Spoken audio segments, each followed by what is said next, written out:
And of course, we wrap up the Inside Wisconsin Packers draft special with the guy that has an office down the hallway from Brian Gutekunst, Wes Hodkiewicz of Packers.com. Hey, man. How you doing, back. fellas? Listen, we're terrific. But so we've gotten Mel's kind of national picture. Burke joined us with a little local flavor. We feel like now we got to get inside the building. Yeah. I just want to know, first off, is like, can you tell when it's draft week? Like, is there a buzzing about that you're like, okay, there's just a different vibe in here? Yeah, one, because there's more people running around the building. That's for sure. No, but there is, and it's palpable because I think you see all these scouts, all these guys that they dedicate their lives to this, right? Like their families. It's like everybody has to make sacrifices for the job and what they're, brought in to do. And they all finally come back together here from the East Coast, the West Coast. And it's really about building that board and being available and kind of going through that tornado that is those 3 days. And the Packers, 11 picks this year, guys. I mean, if they pick all 11 of those spots, it'll be the first time since the NFL-AFL merger that they have picked 4 times in the top 60. So, I mean, you lose Davante Adams, and there were trades made along the way that I think kind of raised some questions here about what the future is going to look like. But there's a lot of excitement and anticipation about exactly what Green Bay is going to end up with. So, yeah, draft week, you can't beat it. Where is the board? It is up on the 3rd floor. I wish I could get you a direct angle from where I at. I am facing it, and it's up one level, but I've never been in there. And I know my photographer, Evan Siegel from the Green Bay Press-Gazette, who now also works for the Packers, he will have the ability to go in on draft night. He'll take the photos in there, but they'll throw the curtains down so nobody can get any, Jerry Jones, Dallas Cowboys picks up on the wall like they did a few years back. So, right. But it's a simple little conference room that the Packers build out. And you'll see the pictures on Packers.com every year. That's really the whole unit. I mean, it's funny looking at that room, the amount of people that are together in their suits and jackets and just ready for those 3 days to unfold.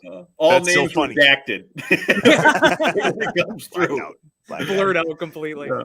I actually got a text from Wes last night, John, that said, "Hey, where do you want me to join the show from this time? Do you want a different background?" And I said, how about the war room? Sure. He's like, no. I could have snuck up with like my iPhone and like did a quick video like up there and then like got out quickly. Yeah, no, that's not good. One of my buddies, Wes, when we were talking about this draft special, said that he's got his popcorn ready and it's just going to be right here when they don't draft a receiver in the first round because Twitter is going to lose its friggin' mind. Yeah. Is that a possibility, or is this pretty much a given that a receiver's going? No, I mean, if there was ever a year, Trevor, for a receiver to go in the first round of the Green Bay Packers, this is it. But it hasn't happened in 20 years. I mean, I was going into my high school first year at high school at Bayport when the Packers actually drafted Javon Walker. It's been that long since they've been able to take anybody. So I will say this. I think if there was ever a year to do so, it's this year. And not just because of what happened with Davante Adams and not just because of the draft picks. Because as you guys talked about with Mel, I mean, there is depth there at that position. There are different types of receivers depending on your offense or what you want to run. And I think that's exciting. Now, the only question is going to be, are the Packers content staying at 22 in that spot that they got from the Raiders? If they are, we don't know if a Treylon Burks is going to be there. We don't know, if Chris Olave is going to be there, or even if he is, if that's a guy that Green Bay wants based on his size. So is that where they trade back? 2008 is an interesting case for the Packers because Ted Thompson loved Jordy Nelson. That was his guy in that draft class. But even when the Packers came up on the board, he felt like he could get the value. He could get him there in the second round, and they traded back. So, and they ended up still being able to get him, but that was the risk that Ted was willing to take. So it really is going to depend on those first 10, 12 picks, how things are lining up. And if there's a feeling there that Brian Gutekunst could potentially move up to get somebody or move back. I don't see any scenario at all in which the Packers don't take a receiver in the first 2 days, but how early, that's the $1 million question. I'm with you. I'm not sold that it's a slam dunk. They'll get somebody and they will, but I'm not sure it's a slam dunk. And here's my thinking on this, and then you can all tell me I'm an idiot. Or then I will explain to you guys why you're wrong. No. Yeah. But Wes, you see it. And Trevor, this is part of what I explained. People see the draft in the 1 year, this is it, this is what we need. Yep. Mm-hmm. And the guys in that war room look at this draft as part of a 5 and 6 year plan. And that's where the people start melting down on Twitter and throwing their popcorn because they see we need this right now. Yeah. When what we might need is something, we're building an organization that hopefully will last. That's why you draft Jordan Love, because you think we've got to go through this stuff. Do you see that? Like, do you look at it that way? What's the prism you look at the draft through, Wes, when you start to write? You're 150% right, John. And a big reason for that is just look at what the Packers have done over the last month, right? Jaron Reed gets signed out of Kansas City, the former second-round pick for Seattle, defensive tackle. You saw Sammy Watkins get added to this roster. The one thing that Brian has done that's very similar to what Ted did is he doesn't put himself in a spot where we have a need and we have to draft there, because if we don't, we're running out of options. He keeps all options on the table. That's why Watkins here. That's why Reed is here, because those were two positions I think that you would have said going into this draft, that's where Green Bay really needs to look to. And they do, and they will add bodies at those positions, but you don't want to be in a spot where you're taking a guy that you have a second round grade on when you're picking at 22. You want to make sure that board can fall to you. So watching how this thing unfolds is always the most fascinating thing. I'll get here a little bit early on Thursday, even though the Packers, I think, are first going to pick in the 9 o'clock hour Central Time. I'll get here because, as we've seen, Brian Gutekunst will do anything on that first day. We've seen him trade back. We've seen him trade back up. You've seen him move around in 3 of these 4 drafts. In the one case he didn't was last year with Eric Stokes. So that is the fascinating thing here. When you have that much draft capital, that many picks in the top 75, they can go any direction they want to go with this thing, depending on who they're looking for. But receiver, defensive line, edge rusher, you had brought back Preston Smith on the extension. Rashawn Gary looks like a really solid pro, but you lost Za'Darius Smith. You're going to need to add another guy at that spot. Could they use another safety? Could they use a defensive back? These are the questions Green Bay is going to have to answer over those 3 days. And watching what Brian Gutekunst does, it is one of the most thrilling things because I have no say in it. We all discuss it. We talk about all the different variables, but in those 10-minute intervals on that night, that's ultimately what decides really these futures of these franchises for the next, as you said, 6-7 years to come. It's crazy. I wish I would have asked Mel this. When all is said and done, how stiff is the drink when draft weekend is over? Because, I mean, this is hot and heavy right now. We have a tradition, and hopefully I'm looking forward to maybe getting back on pace with this, because the last few years it's been pretty boring considering the pandemic and everything going on. But myself, we were talking about Pete Doherty last time I was on, Rob Domofsky. We always had a tradition where you go to St. Brennan's on Washington Street in Green Bay. People that are locals here, that's a pretty hopping spot for the Irish pub crowd. That was always our kind of blow off once the draft was over. So we usually did a good job of closing that place down. But it's crazy, man. Like, you get done with those 3 days. I can't imagine what it's like for the scouts and GMs, because I'm completely spent just doing videos and stories and everything. But realistically, that's it. This is where it all builds up to. And the Green Bay Packers, certainly a lot of enthusiasm for what that pick's going to be. And you see it every year. All these news stations are going to go out and talk to people at the local establishments, the local taverns, and get their take on them. This is where it all builds up to, especially in a place like Green Bay that hasn't been known for being the big free agent, spot. It's been a place that a lot of those stars that we talk about today were picked during those 3 days. By the way, how did we not get the draft in 24? Is it went to the Lions? Like, that's a travesty. Yeah. Speaking of the draft, like, it's got to be coming our way soon. You really hope so, John. I mean, and I know Green Bay's always going to be fighting that stigma of just the size and the location and, hotel rooms and all the other things that go into it. But, myself personally, I was kind of bummed to see that. Now, I made the mistake in Insider Inbox of telling people, the tradition is so much better here than in Detroit. That brought out like the 1930s Lions fans, and they were all on top of me about that. But realistically, Green Bay's never going to be able to host a Super Bowl. It's not going to be in the cards. Not even because of the weather, just because of the size of the area and how much capital and space you need to have for an event like that. To have an NFL draft here would be special. And if you've seen, for people that haven't been to Green Bay yet, the Titletown area, what they built with the Resch Expo across the street to the east side of the stadium. Now, I was there for the first time this past week for an event. It can accommodate an NFL draft now. It's just going to take the faith of the league to do it. So now I believe 23 is not in the cards, 24 is not in the cards. I think it's now 25 or 27 would be the next spot, because 26, I think they have the game coming up. I think that's the Badgers game. I'm trying to remember, but 26 or 27, that would be the hope that Green Bay could get in. I really think if the NFL has the faith and they take that jump, they'll really be impressed by what this area can come up with. Right, because the smallest franchise city that hosts franchise, they managed to still get 75,000 people and do an NFC championship game. And they still, it's amazing, right? You put them on TV, and lo and behold, if you put a Packers Steelers game on, it's going to outdrive anything you can come up with. It's I don't know how they still can't quite. Well, I know exactly how it is because they sit in New York. Yeah, no doubt. And that's it, right? There's still a lot of that bias. Is like, we're here in New York. What about out there in the sticks when it comes through? So I don't know I don't know if I can live till 25 or 27. To get I have faith, John. But I'm really interested to see what Vegas does, because I know they're going to be out in the Bellagio fountain and all this, and there's going to be all this pageantry and pomp and circumstance. But you saw what Nashville did and what Cleveland is going to do. I mean, like, there's something about those communities that really truly embrace football that I think if the NFL would bring it here, it'd be a 5-star event. I really do. Yeah, totally. You talked that there's sort of a smorgasbord, a buffet of wide receivers, depending on what you like. And then we talk about the dearth of the bodies the Packers have, just period, right? Like, I'm not sure how do you go to a 3 wide receiver set if you have 2? But do you see in the way that Matt LaFleur likes to run offense and do things that there is a type of wide receiver that they are looking for?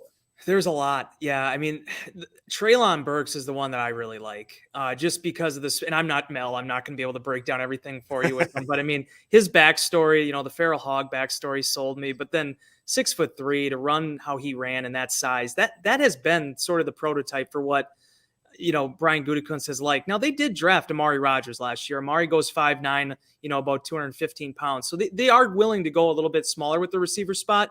But there was a number of years there where they were looking at 6'3", 6'4".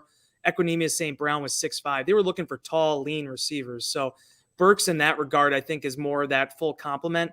It's unfortunate with Olave, being in that 187 range. Typically, Green Bay hasn't had a lot of those receivers, but he checks every other box they look for. The speed, the downfield threat. He's a really polished route runner. I think he's exciting.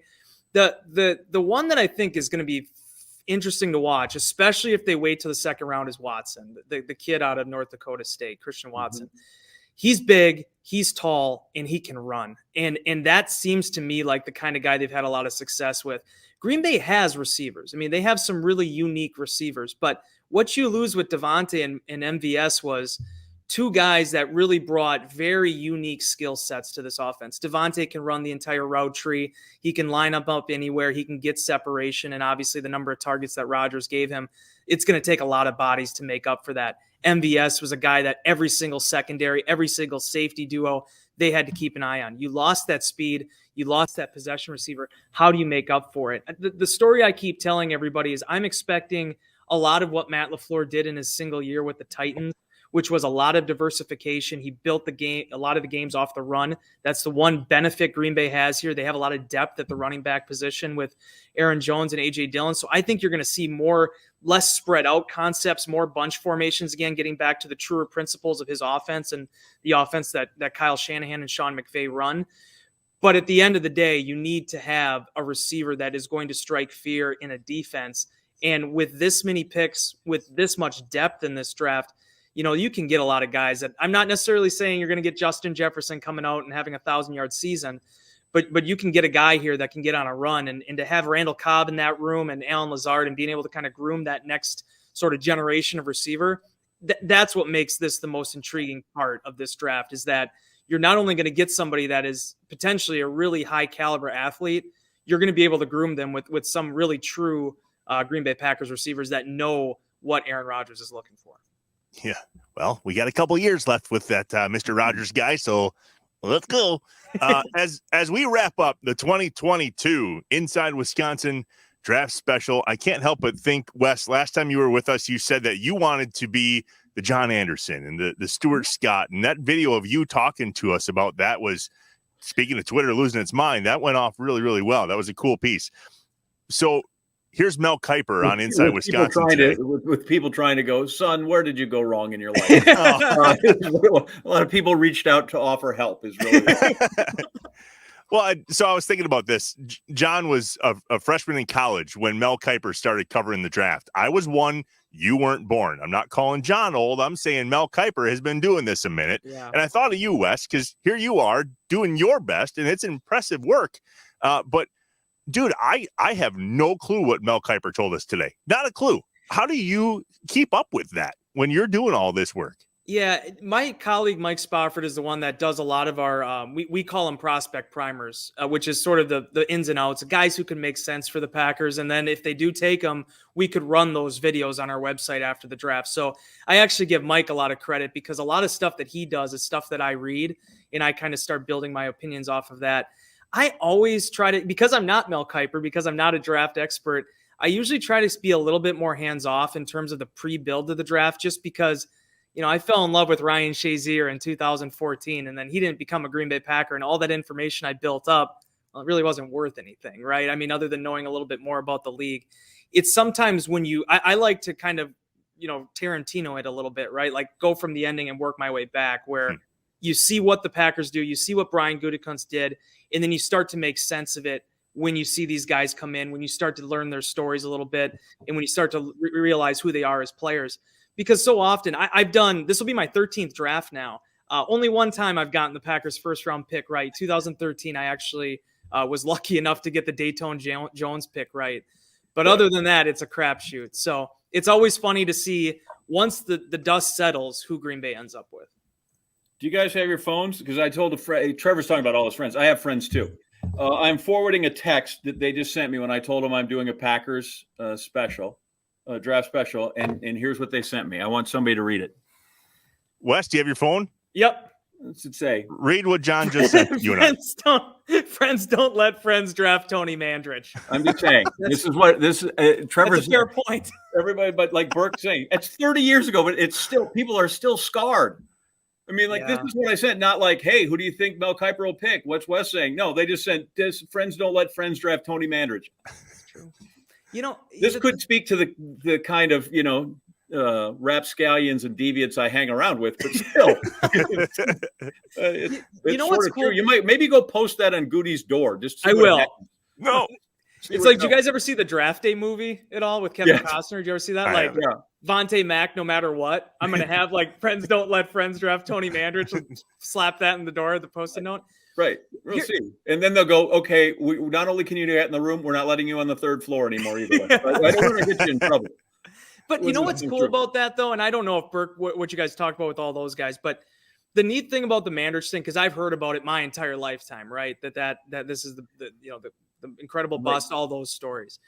One, the thing I think is the neatest part about it is you don't know what happens if they don't draft Tony Mandrich there. And what I mean by that is you don't know if Ron Wolf is coming to Green Bay. You don't know if all the dominoes fall the way they do. Maybe they do get, somebody that's of a Barry Sanders type, but we all know what the Lions did with Barry Sanders, absent one division title. So that aspect of it, I do think there is something that things happen for a reason.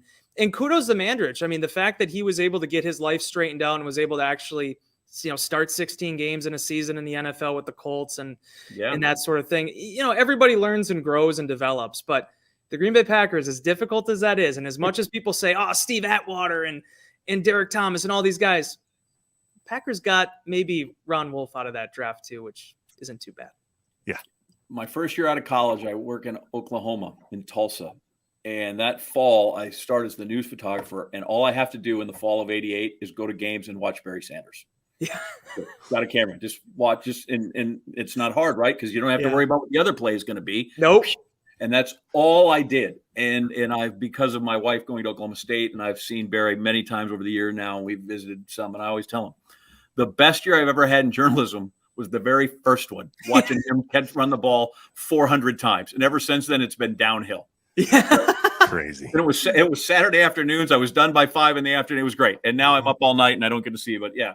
The other thing that tells you you're super old is like, wait a minute, I covered him in college. He played 10 years. He had to wait 5 years. Then he got to Hall of Fame. And by the way, he's been done with that for 10 years. So isn't that incredible? Wow. What a great way to track a football, though, having to keep your lens stuck on Barry Sanders. And there is a little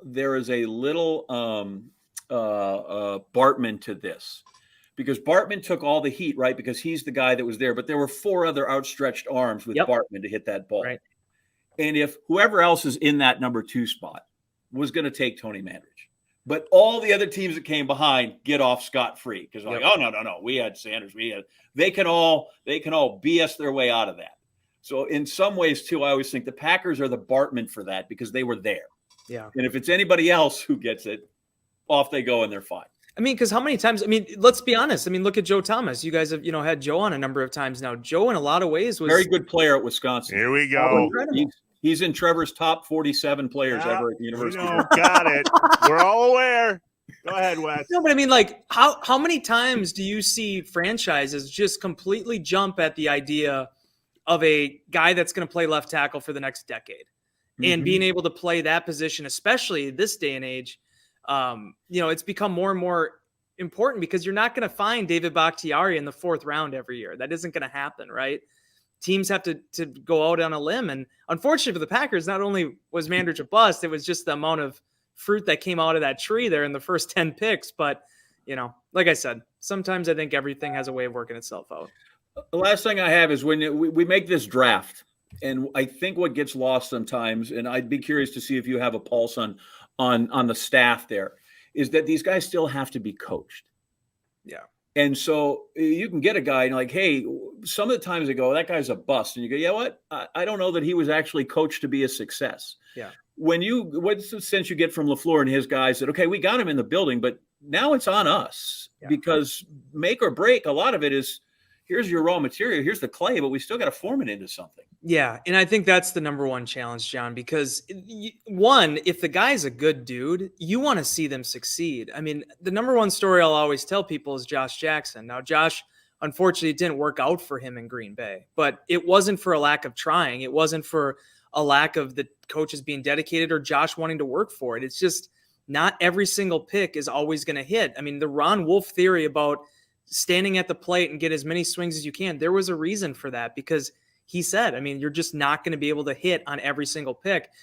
But it's trying to find the balance there between a guy that's going to project the right way as a player, but also as a person. I mean, I go back to 2016, and hopefully things work out where we are back in the locker room this season and getting to know these guys on a more personal level. But I'll never forget 16, the week after the draft, they bring us all in and we get to talk to Kenny Clark, Dean Lowry, Blake Martinez, Jason Spriggs. I mean, all these guys that they had drafted that year.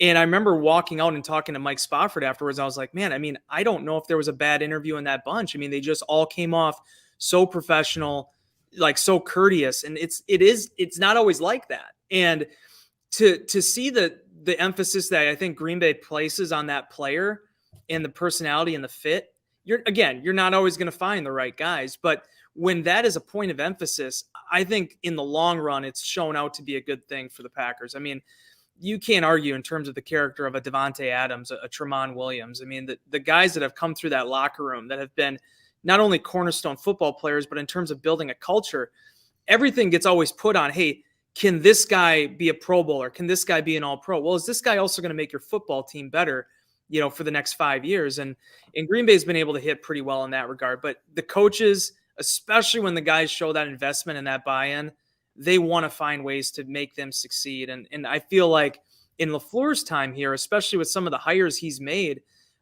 he has done an exceptional job of really finding not only good people, but good teachers of the game. And certainly you've seen the way his tree has sprouted. I mean, the proof is in the pudding in that regard. So yeah, it's always fun that rookie orientation weekend when they bring in the 10 draft picks and 15 undrafted free agents and 20 college, rookie tryout guys. That is a fun time because it's all these guys trying to leave an impression, whether it's the first round pick showing that this is why I'm the first round pick, or a kid from Wisconsin Lutheran trying to show the Packers that, hey, I could be worth a spot this offseason.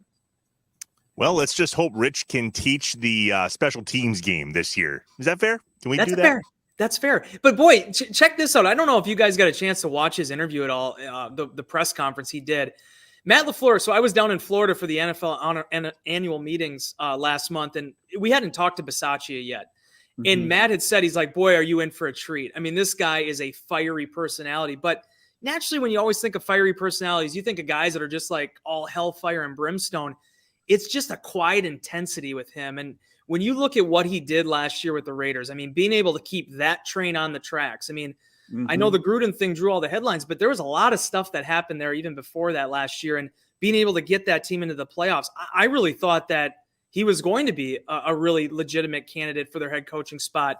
It doesn't work out that way. He ends up in Green Bay. And the first question he was asked was, why Green Bay? And he basically said, well, why not? I mean, the tradition here, everything else that goes along with it.